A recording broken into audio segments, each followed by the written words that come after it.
Welcome to Dicejunkies, and this is our new show, Perception Check. Now, this is going to be a news show where we sort of go over the things that we saw during the week that we feel like talking about.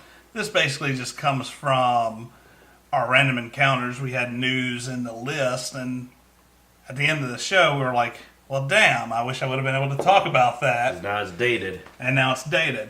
So we've decided to split it up and do Perception Check, which is our more current events, and then turn our random encounters into just topics.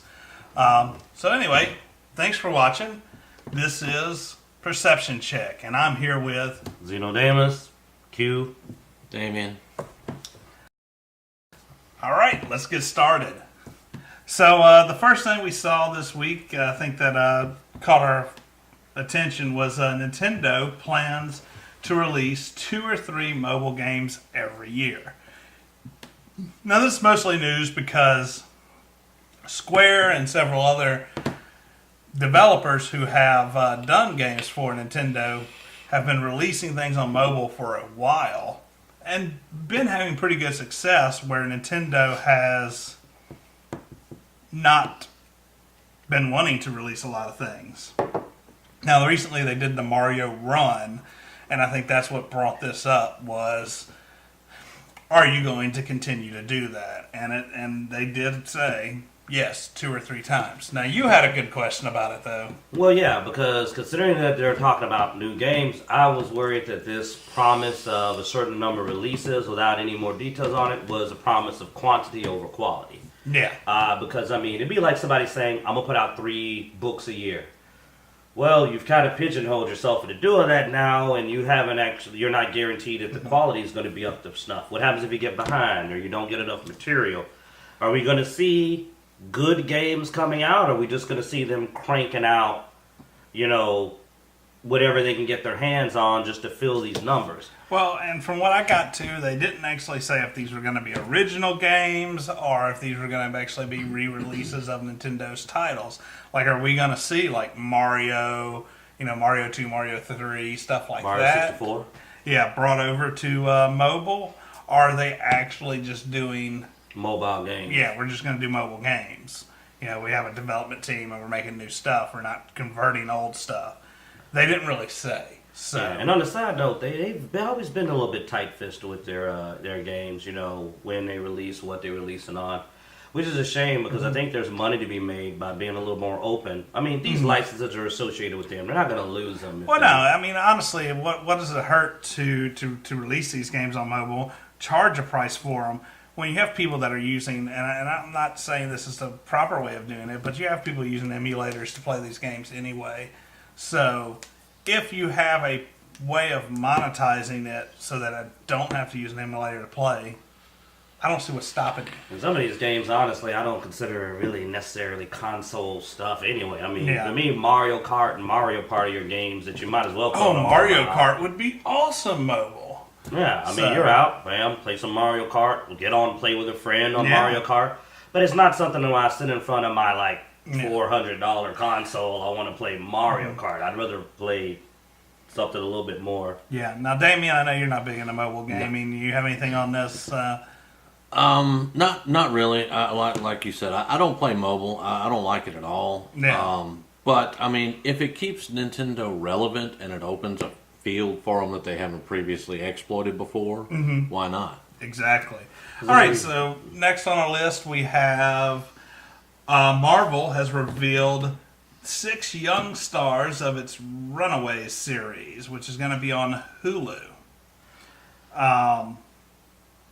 So yeah, I'm not familiar with Runaways. Have you seen it, Damien? I know you mentioned that you had seen. I own the graphic novels for the first part of Runaways. You're gonna have to let me borrow those, by the way. Oh yeah, definitely. You got to check them out. Yeah. Runaways is unique in the Marvel universe in that while it has a teen cast, it is mature subject. There are some mature subjects faced in there. There's diversity. And one of the interesting things about the whole series is that these individuals have abilities, but they're not presented in the comic booky style. It's way much that concept of what if we all, when we were teenagers, all discovered each one of us had a unique superhero relation or past. I mean, looking at the pictures of the of You see the their people, ages, yeah. I mean, it almost gives me a and I hate to say this, it almost gives me a Power Ranger feel looking at these. I This was is not Power Ranger. I was thinking Scooby Doo. Oh, okay. I mean, because it's good you brought this up then. 'Cause it's not. It's not. Okay. Yeah, it's just the pictures there.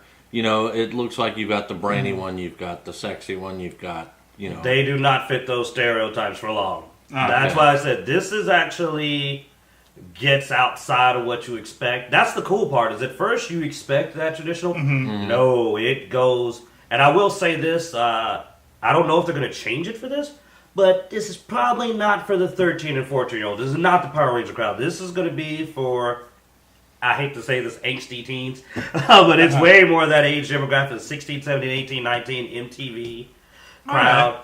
But you're going to like it if they follow the manga, the graphic novel. And what I like about it is street level, realistic approach. They're in the Marvel universe, but they don't, they approach it like we will. That like you would have if you were a teenager. Yeah. Now, so we have Runaways coming to Hulu, and we also have Legion, which is coming to FX. Now, this is mutant related, so I think this falls into Fox territory. But it Man, Davian's face whenever you bring up the now me and Q watched the trailer for all it, 3 trailers, and it was a very psychedelic. It's almost like they're trying to play up on some of the Doctor Strange feels. He's clearly a psychic in some form. He's supposed to be the son of Xavier, but apparently they hop around the timeline. There's schizophrenia, lots of odd imagery. What they're going for here is, we'll be fair and say it's risky. Okay. They're going for something that's going to either pull in or push away people. Yeah. Right up front. It's going to be an all or nothing. I see it as people are going to love it. At this point, it's Fox's attempt with Marvel. If it isn't good, I don't know what Fox is going to be able to pull off at this point. Like, they need a win. I mean, we have Deadpool, but everybody knows Deadpool they didn't even want to do.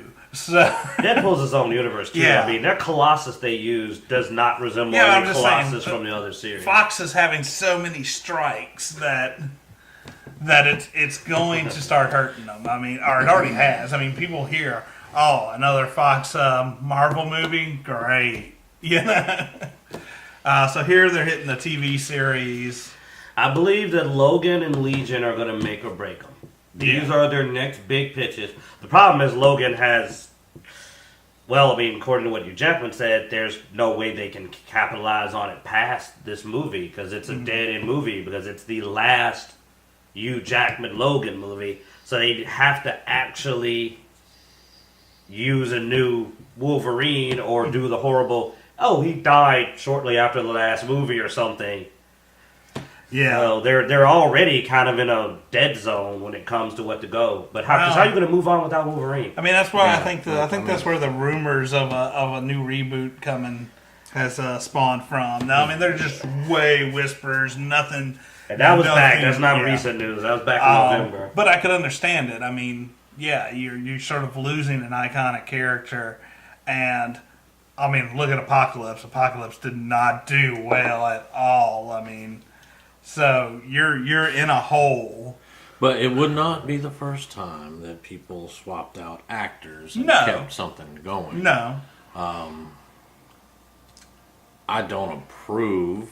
Heck, I mean, between Iron Man and Iron Man 2, we swapped out the actors. So. Yeah, they swapped out the roadies. Preferred, that's why it wasn't bad, but I kind of was looking forward to them running with that, and was it Robert Downey Jr., I think? And I really hate that they didn't. I was like, I might have got his name wrong, but Was he Cuba? Which one? Cuba? Cuba Downey Jr., yeah, one of them. Or Cuba. I don't know. Wait, what? Like Robert Downey Jr. is the Robert Downey Jr. is Iron Man. Yeah. All right. Oh yeah. And So then Don Cheadle is the new Rhodey. Yeah. And the old one Was can't remember his name, but apparently, according to most of the news and stuff, there was a falling out on money. yeah. And he wasn't backed by his friend, and he's really bitter about it. But I think Don Cheadle did a real good job. Anyway, I like Don Cheadle. I do. I like him, and I think he did a good job. He made an awesome Captain Planet. that way he did make. Now that was awesome. I'm not against Don Cheadle. All right, we've got way off subject. Bam. Yeah. So anyway, Legion, Fox, Wednesday. Our FX comes out this next Wednesday, the January, 8th? Yeah, the 8th. So February the 8th. February, yes. Thank you, Damien. That's why we keep you around. I know. That in his lovely hands. Yeah. They're magic hands. It's a hand model. All right, last but not least, geek celebrity Wil Wheaton was accused of white fragility for defending himself against Muslim activists. Now, this was a title of now, I could only find one source that wrote it this way. Now, we did go and check his Twitter, and there was obviously an argument there.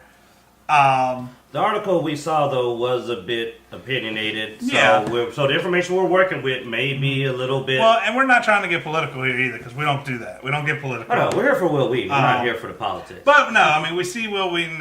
He apparently has been fired upon by accusations and so forth.